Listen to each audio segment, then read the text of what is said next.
예, 11주차 야고보서를 살펴보도록 하겠습니다. 먼저 야고보서에 대한 대충 서론적인 내용들은 현자 예수의 제자 야고보의 지혜라는 측면에서 좀 살펴보고요. 조금은 결이 다르지만 그 다음 전체 좀 서론 부분들 또 이렇게 되짚어가면서 두 번째로 살펴보고 본문 보고 그렇게 하겠습니다. 야고보서는 지혜의 흉계다 그렇게 볼 수 있습니다. 예. 그 유대 지혜 문학을 이제 기독교적인 장르다 그렇게 볼 수 있습니다. 예. 구약을 토라를 바탕으로 시문학이라는 게 형성되고요. 그 다음에 예언서로 이렇게 나눌 수 있는데요. 시문학에서 이제 우리 시편과 같은 어떤 시적인 문학들, 또 아울러서 애가나 아니면 또 우리 아가서와 같은 이런 문학, 또 욥기와 같은 이런 문학들이 포함되는데, 이 가운데 이제 이와 결이 또 다른 게 잠언과 같은 전도서와 같은 이와 같이 지혜 문학이 있습니다. 이게 뭐가 다르냐? 근본 바탕은 토라에 대한 제 해석입니다. 시대가 흘러오면서 토라가 선포되는데 토라가 두부 자르듯이 탁탁탁 잘라지지 않는다는 것이죠.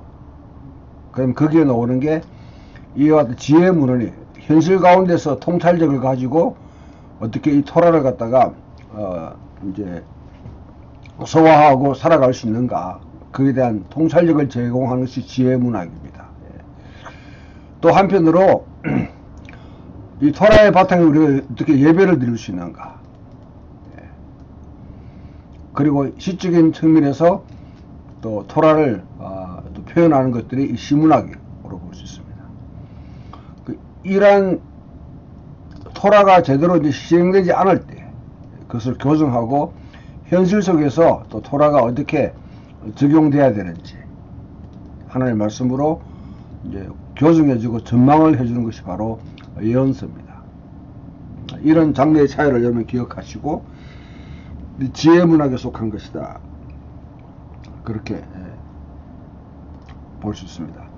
디아스포라에 살고 있는 유대 그리스도인들에게 디아스포라, 유대교가 팔레스타인이 아닌 유대 그리스도인들에게 어떻게 그들이 메시아를 믿는 유대인으로서 살아가야 하는가, 그리스도를 믿는 유대인으로 살아가야 하는가에 관한 야고보의 가르침, 그래서 교훈적 해람 서신이라 그렇게 훈계를 하면서 돌려보도록. 이때 유대인들의 훈계는 유대 지혜 전성에 속해 있는데요. 성경과 유대 전성에서 지혜는 생활 방식에서 실천적인 통찰력과 지침들을 의미합니다. 실제 살아가는 데 있어서 토라를 어떻게 적용해 가지고 이제 살아가야 될 통찰력을 제공해주고 또 세부적인 지침들을 그렇게 제시하고 있습니다. 그래서 야고보서는 야고보의 지혜를 수집하여 놓은 책이다 그렇게 볼 수 있습니다. 먼저 유대 지혜의 훈계 전성과 공유하고 있는 문학적 특징들이 있는데 그것을 우리가 살펴보고 야고보의 지혜 가르침의 성격을 그 다음으로 파악하고, 세 번째 야고보의 가르침이 유대 지혜 전성과 예수의 가르침과 어떤 관계를 맺고 있는지를 이렇게 차례로 먼저 살펴보겠습니다.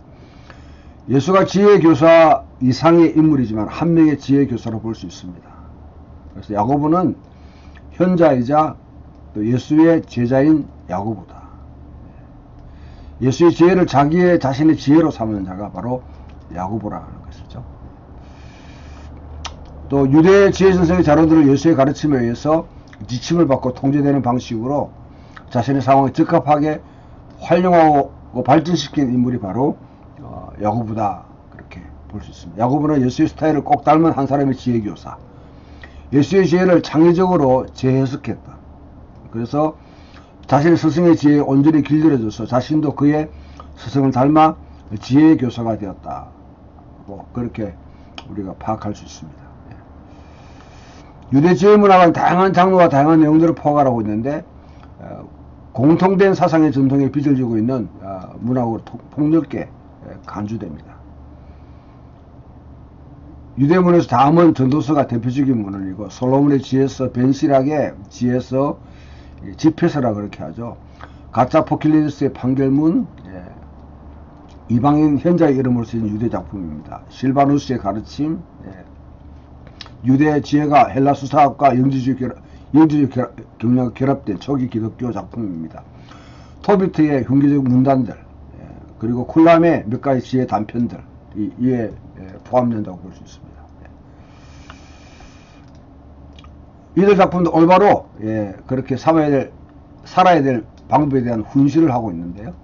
전형적으로 짧은 격언들, 아포리즘이라고 그렇게 하죠. 자문들, 건면들, 속담들을 거의 무작위로 구성된 것으로부터 주의 깊게 일련의 순서를 따라 구성된 것에 이르기까지 다양한 형식으로 이런 지혜 문헌들이 수집되어 있습니다. 짧은 격언은 이 전성의 문학적 보정마크입니다. 하지만 긴 문장으로 된 훈계들이나 명례들, 예화들도 채택되었습니다. 야고보서가 유대 지혜 전성과 특히 예수님의 가르침과 아주 친숙합니다. 예수와 야고보 양자 모두가 유대 지혜의 교사들이 되는 것이죠.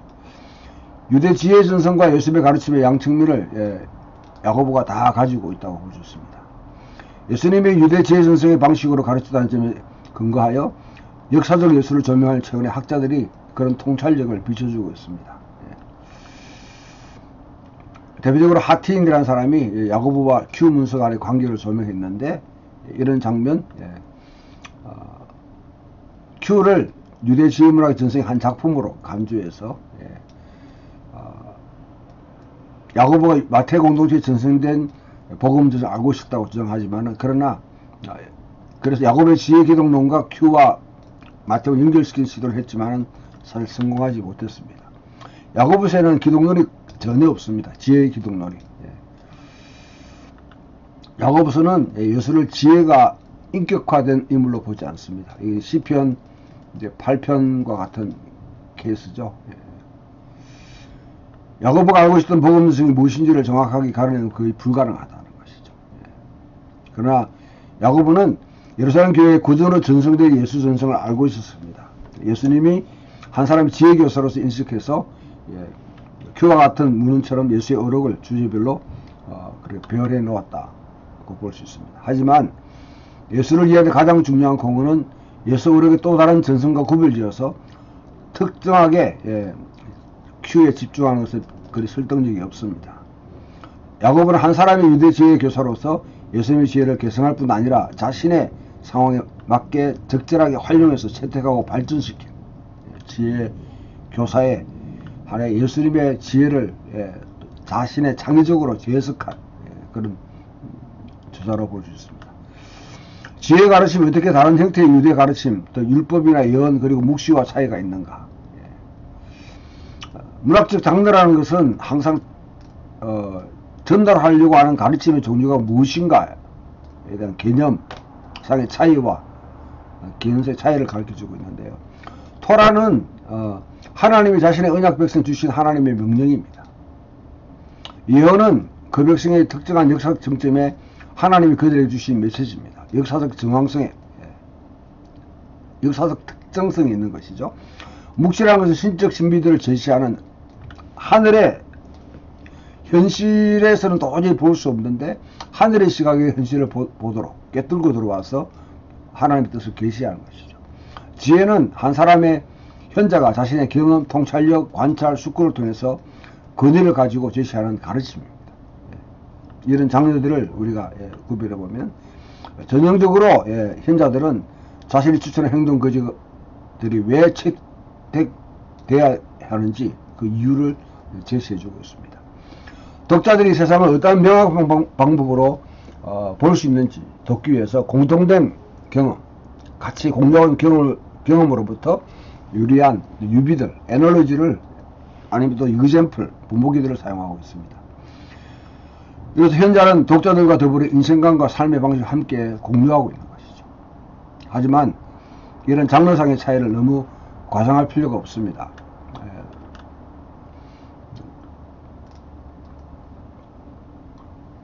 근대 들어서 구약 지혜 문학에 대한 몇몇 논의들이 진행되는데 구약의 지혜를 거의 세속적이나 인본주의적으로 만드는 경향이 있습니다. 이거는 잘못된 것이죠. 비록 구약의 지혜 진성들은 예리한 관찰력과 신중하고 세심한 충고들을 포함하지 본질적으로 그 인생과는 종교적입니다. 이걸 인본주의적으로 세속적으로 봐서는 안 된다는 거죠. 지혜는 하나님 주신 것이며 주를 경외함이 현자의 세계관의 근본입니다. 야훼를 경외함이 지혜와 지식의 근본이다. 유대의 문화는 바로 모든 삶의 근원은 야훼로부터 비롯된다. 그것을 말하고 있는 것이죠. 자문과 신약사회 시대에 어떻게 지혜의 전성이 변천하였고 발전했는지를 한번 살펴볼 필요가 있는데요. 자문의 세계는 율법서와 선지자의 세계와는 전혀 다른 분위기를 가지고 있습니다. 하나님이 이스라엘 역사에 행하신 구원의 행위나 이스라엘에게 자신을 계시한 계시에 대한 언급이 거의 없습니다. 율법이나 예언에 대한 언급도 거의 없습니다. 공통된 인간 경험과 이성이 하나님의 길과 하나님의 세계 그리고 적절한 형태의 인간 거지에 대해서 어떻게 행동해야 될지 통찰력을 제공하는 장소가 바로 자문의 세계입니다. 하지만 이제 뒤에 벤시락 이후로부터 지혜의 전성은 변천되게 됩니다. 이 당시가 되는 모든 히브리 성경이 모든 유대 현자에게서 권위적인 성경이 됩니다. 모세율법은 현자들의 영감을 불러일으킨 동일한 신적 지혜를 구체적으로 표현한 것으로 이해하게 됩니다. 벤시락의 지혜는 비록 중요한 성경 자료로서 자문의 전성에 매우 아주 명백하게 의존하고 있지만 자유롭게 율법과 예언서들을 인용하고 있습니다. 이 점에서 자문과 차이가 있는 것이죠. 율법과 선지들.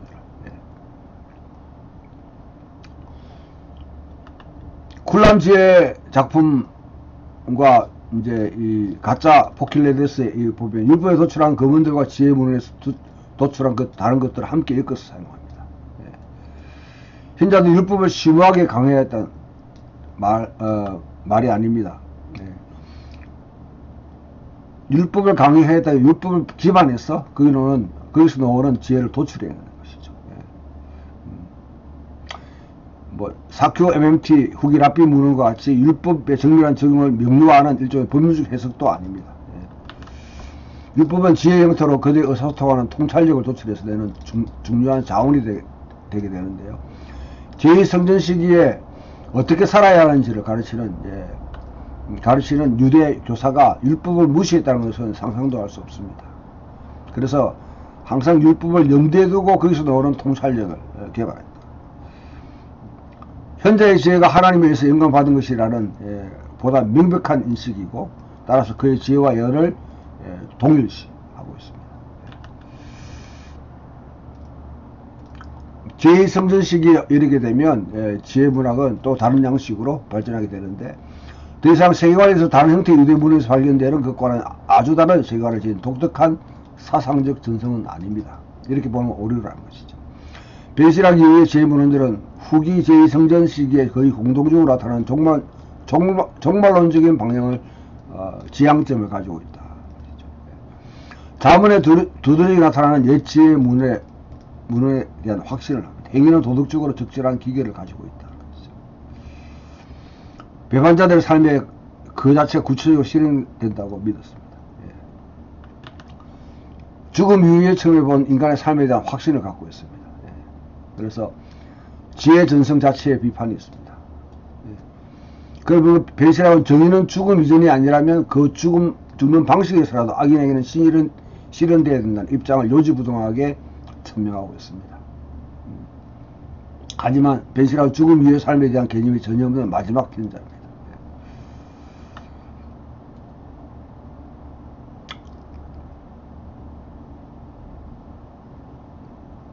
그리스 로마의 부활관의 사후세계에 대한 이야기를 할 때도 그렇죠. 사후세계가 없는 경우에는 현실에서 정의는 실현됩니다.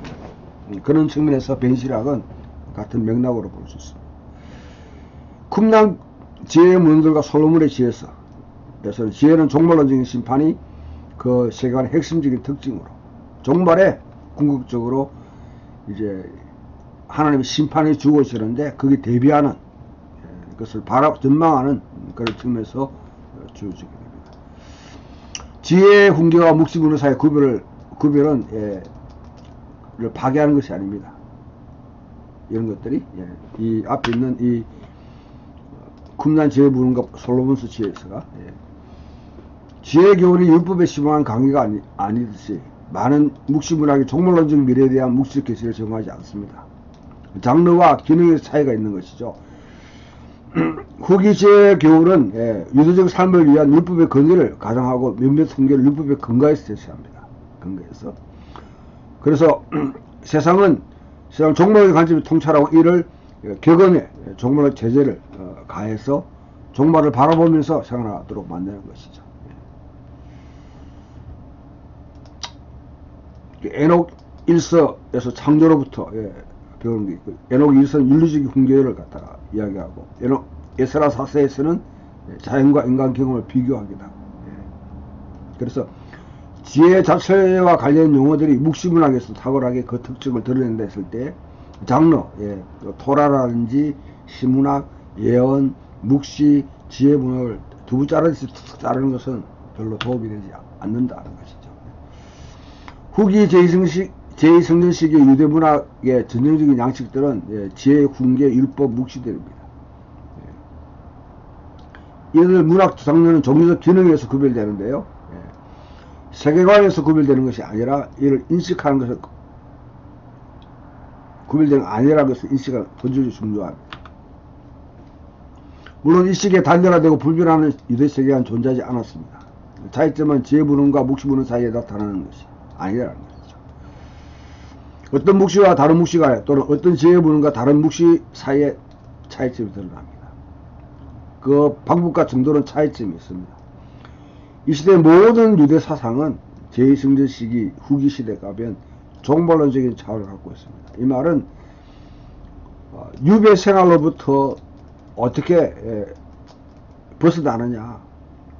유대인들의 종말론은 바로 그것을 바라보는 것이죠.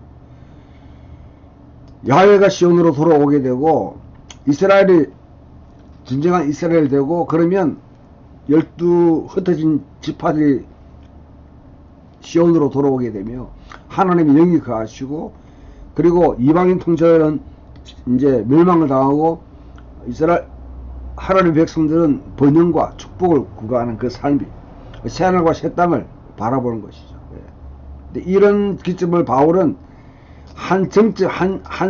한꺼번에 이루어지는 것이 아니라 이미와 아직 아님 사이에 예수님 초림과 재림 사이에 이렇게 이루어져 가고 나중에 최종적인 왕멸된다 하는 이 도식으로 이제 바울은 이것을 변화를 주게 되는 것이죠. 지혜와 묵시 언어들은 다른 세계를 가정하고 있다는 것은 잘못된 가설에 근거해 있습니다. 두 개는 함께 혼합되어 있다는 것이죠.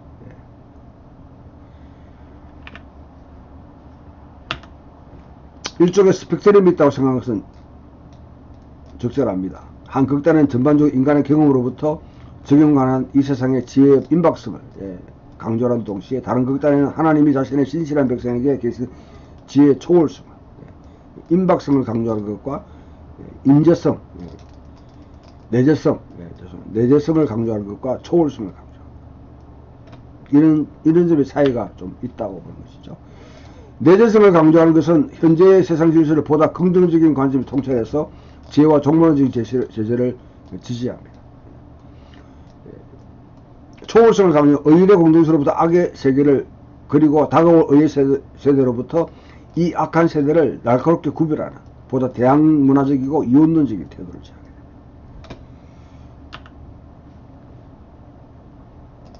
하나의 스펙트럼을 특징짓는 그래서 두 가지 독특한 세계관을 특징짓고자 함이 아니라는 것이죠. 이 둘 사이에 속해 있다는 것이죠.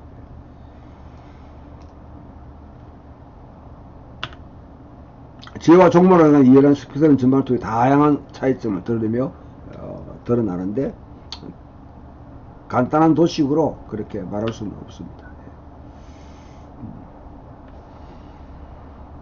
최근에 예수와 큐 연구에서 공통적인 측면은 예수의 가르침이나 큐로부터 소위 말하는 묵시적 종말론적 자료를 벗겨내려고 합니다.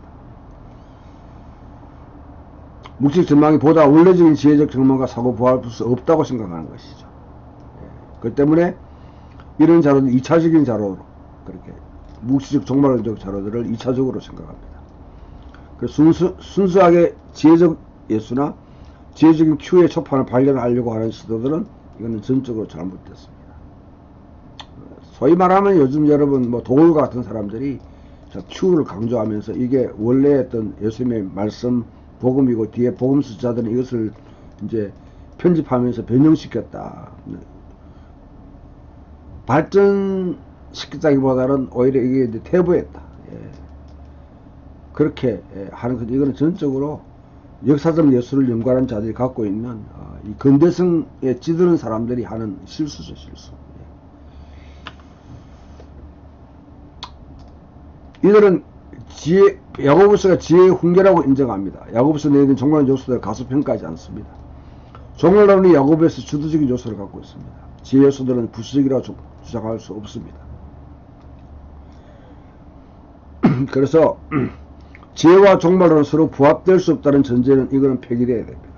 서로 얼마든지 조화가 가능합니다. 아까 후기 지혜문을 봤듯이 예수님 당시까지 오게 되면, 특히 이제 야고보 시대에 오게 되면 지혜는 종말론적인 관점 속에서 하나님의 심판을 염두에 하나님 새로운 시대를 가져온다는 그런 전망 속에서 지혜를 이야기하고 있는 것이죠.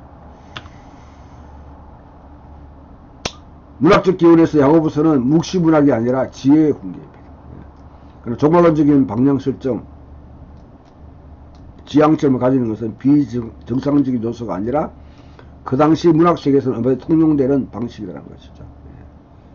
1세기 당시에 지혜 훈계에서는 얼마든지 볼 수 있습니다. 따라서 결론을 맺으면 야고보서는 잠언과 벤시락과 같은 작품들의 전승에 속합니다. 다른 자료 가운데 특히 율법에 근거한 지혜의 명령들을 제시해주고 있습니다. 그리고 세 번째로 종말론적인 그런 지향점을 갖고 있다는 것이죠. 어떤 종류의 지혜, 어떤 종류의 율법 위에 어떤 종류의 종말론이 야고보서에 포함되어 있는가? 이거는 또 다른 질문에 해당하는 것이죠.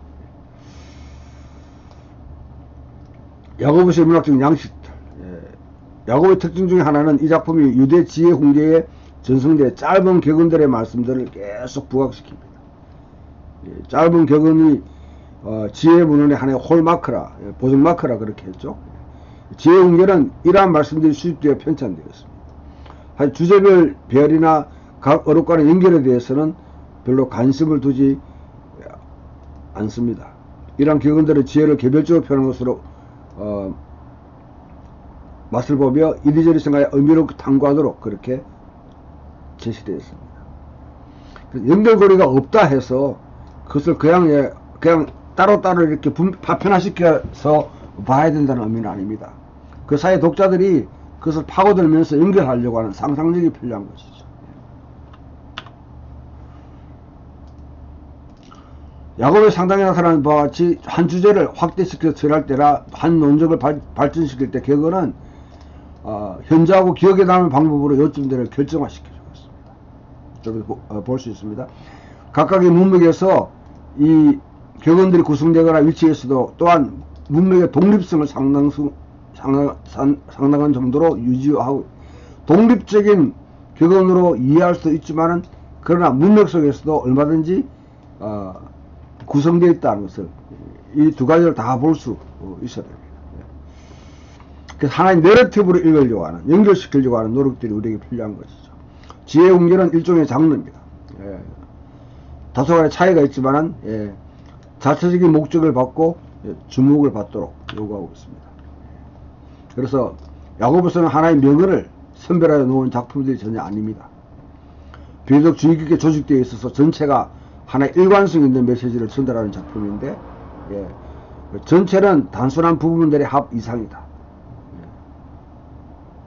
시너지 효과를 같이 모아놨을 때 시너지 효과를 나타내는 것이죠. 주제별로 뚜렷하게 부각되는 메시지들이 있습니다.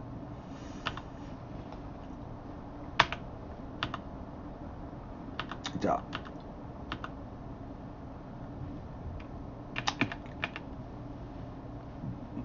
격언들, 예, 야고보서 격언들은 다른 격언이 아닌 자료들의 사상적 윤속성을 가지고 연결되어 있습니다. 때론 개별적 단위 그 자체로 자리를 잡고 있는 경우도 있지만은, 그러나 그 자체로 어떤 특성을 갖고 있는 경우는 몇몇 안 됩니다. 예. 주의 깊게 선별된 단어들이 서로 연결되면서 통찰력이 함축되어 있습니다. 그렇기 때문에 독자들로 하여금 격언들이 잠시 멈춰서서 숨을 가다듬고 그들의 마음에 새기고 숙고하도록促成한다. 독자가 사상의 흐름 속에 다음 단락으로 급하게 옮겨가도록 만드는 대신에 독자로 하여금 속도를 늦추어서 그 자체의 권리를 가지고 있는 이 격언들을 관심을 기울이도록 그렇게 합니다. 격언들을 곰곰이 생각하고 삶과 실천으로 동화되기에 알맞은 양식으로 정제되어 있는 실천적인 그런 지혜들입니다. 지혜의 교사의 역할은 자기 자신이 고유하게 적용한 격언들을 전통적인 지혜 자료에다가 첨부해서 이 둘을 서로 정지하는 것입니다. 야고보에 있는 격언들은 서신의 편성에 사용되기 이전에 구술된 가르침을 형성했습니다. 특정적인 격언들의 지혜 교사들은 새롭게 큰 단위로 구성할 때라도 격언의 양식으로 자신의 사고틀을 잡을 의도를 갖고 있습니다. 이런 점에서 야고보는 또 함께 독립적인 각각 격언이 역할을 하지만은 또 같이 연결된 가운데서 전체 주제를 드러냅니다. 그러면 독자로 하여금 빨리빨리 흐름에 따라 가는 것이 아니라 한 곳에 깊게 천천히 머물러 숙고하고 그 다음에 또 이어가고 하도록 그렇게 그런 기법이 사용되어 있습니다. 야고보서에 있는 격언들의 유형은 우리가 넘어가도록 이 축복과 관련된 이 복이 있다 하는 것들, 누구든지 또 뭐 하는 자는 조건들을 갖고 있는 어록들, 동의 이종 구분을 가진 격언들 등등 다 있는데 이건 넘어가고요. 문학적 구조를 보게 되면 서론 도입부 1장 1절 2절 27절이 12개의 단락으로 이렇게 구별될 수 있습니다. 이 12개 단락들은 이제 구체적으로 그 다음 강해부에서 다 연결됩니다. 1장 1번은 평등과 사랑의 법, 2번은 믿음과 행위, 말과 혀, 4번은 참된 지혜와 거짓 지혜 구별하고, 5번째 두 마음을 품은 자들을 회개하라는 요청, 그 다음에 서로 판단하는데 반대하는 것, 그 다음에 장사꾼들에 대한 비난, 오늘 여기서 한번 대박 터지자 하면서 끊임없이 탐욕을 추구하는 자들, 그 다음에 지주들에 대한 비난. 1세기 당시에 유대 사회에 여러 가지 그 혼란을 가져온 대표적인 지도자들 외에 이들이죠. 파루시아 때까지 견고하게 잡고 있어라, 붙들고 있어라 하는 교훈, 온전한 진리를 말한 것이 무엇인가, 그 다음에 기도에 대한 교훈, 마지막으로 잘못을 범한 자를 바로 잡는 것, 이 내용들로 포함되어 있습니다. 강해부의 12단락은 상당한 주의적 일치에 근거해서 구성되어 있는데요. 각 단락은 내용상 내부적으로 통일되어 있습니다. 12단락이 시작하는 것은 되게 나의 형제들아 라는 형태를 띠고 있고요. 그 다음에 두 번째 질문이 주어집니다. 그 다음에 너희 가운데 누구든지 라는 이런 하나의 의도로 질문을 적용하는 것이죠. 그 다음에 네 번째 지혜의 말씀을 들으라, 문제를 제기하고 어떤 사람이 대상이 되는 이야기하고, 그 다음에 무엇보다도 하고, 그 다음에 최종적인 지혜를 이와 같이 제시하는 방식입니다. 이 단락이 끝맺음하는 것을 보면 8개 단락이 격언으로 끝을 맺습니다. 나머지 4단락은 격언으로 끝을 맺지 않는 것이죠. 첫 번째 단락에서는 아주 간략한 두 격언들이 자비, 심판이라는 말로 연결되어 있습니다. 13절에 보게 되면 긍휼을 행하지 않는 자에게는 긍휼이 없는 심판이 있으리라. 긍휼은 심판을 이기고 자랑하느니라. 이와 같은 긍휼과 자비라는 것이 연결되었습니다. 2장 26절에서는 강력하게 대칭적인 비교 구조로 앞에 논의를 결론 짓고 있습니다. 영혼 없는 몸이 죽은 것 같이 행함이 없는 믿음은 죽은 것이다. 3장 12절 후반절은 짤막한 개론적 선언이 두 가지 수사적인 질문들을 뒤따르고 있어 효과적으로 독자로 하여금 멈춰서 생각하도록 그렇게 만들고 있습니다. 내 형제들 어찌 무화과나무가 감남는 열매를 포도나무가 무화과를 맺겠느냐. 이와 같이 짠물이 단물을 내지 못하느니라. 질문을 하고 수사적 질문을 던지고 그 다음에 생각하도록 만드는 것이죠. 3장 18절에서는 화평케 하는 자들은 화평으로 심어 의의 열매를 거두니라. 열매와 화평을 채택해서 평화를 샬롬을 반복합니다. 그래서 이 단어로 마무리하면 강한 완성도를 갖다 적용했습니다. 4장 10절에서는 주 앞에 낮추라. 그러면 주께서 너희를 높이시리라. 대조병법을 가지고 한 문장을 끝냈습니다. 이 문장은 6절의 인용문으로 시작되는데 그러나 더욱 큰 은혜를 주시나니 그러므로 일렀으되 하나님이 교만한 자를 물리치시고 겸손한 자에게 은혜를 주신다. 이것을 인용해서 병인법을 채택해서 10절에서는 결론을 냈습니다.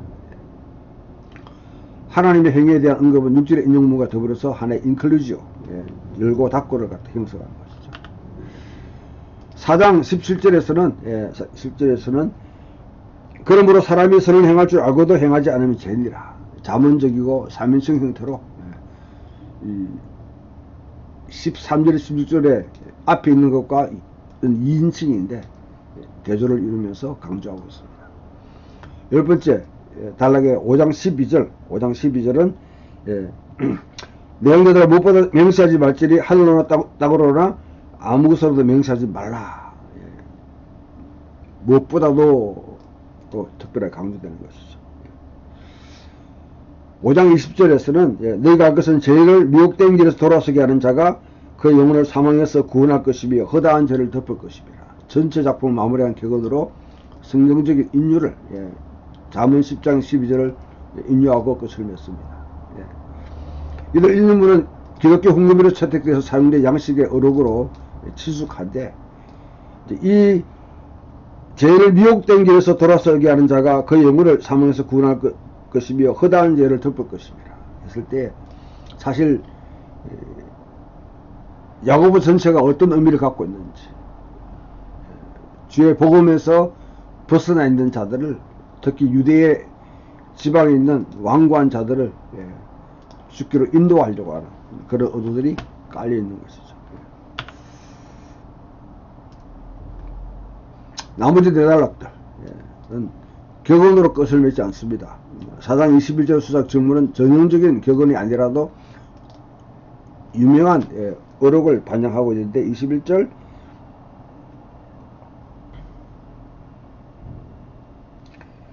입법관과 재판관은 오직 한 분이시 너희 구원하기도 하시며 멸하기도 하시느니라. 너는 누구에게 이웃을 이렇게 판단하느냐. 4장 12절입니다. 너는 누구에게 이웃을 판단하느냐. 5장 6절에 있는 비난은 너희는 의인을 정죄하고 죽였으나 그는 너희에게 대항하지 않았느니라. 5장 1장 6절까지 연적 고발문을 갖다 명백하게 절정에 이르게 받는다. 5장 11절은 주의 목적에 대한 언급과 하나님의 성품에 대한 고전적인 성적 계시를 갖다가 강하게 특징 짓고 반영시키고 있습니다. 그래서 완성도를 갖다 높이고 있는 것이죠. 보라 인내하는 자를 우리가 복되다 하나니 너희가 여호와의 인내를 들었고 주께서 주신 결말을 보았거늘 주는 가장 자비하시고 긍휼히 여기시는 이시니라. 이와 같은 형태로 마무리되고 있습니다. 5장 18절은 다시 기도하니 하늘이 비를 주고 땅이 열매를 맺었느니라. 엘리야의 기도의 본보기를 완결시키고 있습니다. 전반적인 목적은 자유의 율법의 성취를 통해서 그리고 하나님 주신 지혜를 통해서 자신의 독자들이 완전함으로 나가게 하라. 온전하게 나가려고 하라. 예. 그래서 완전주의를 추구하는 건 아니죠. 하나님의 새로운 창조의 백성으로 살아갈 수 있는 모든 이제 현실에서 살아낼 수 있는 그런 장비를 무장을 할 수 있도록 그렇게 촉구하고 있습니다. 이런 점을 우리가 염두에 두고 이제 본문들을 또 깊이 살펴보도록 하겠습니다. 감사합니다.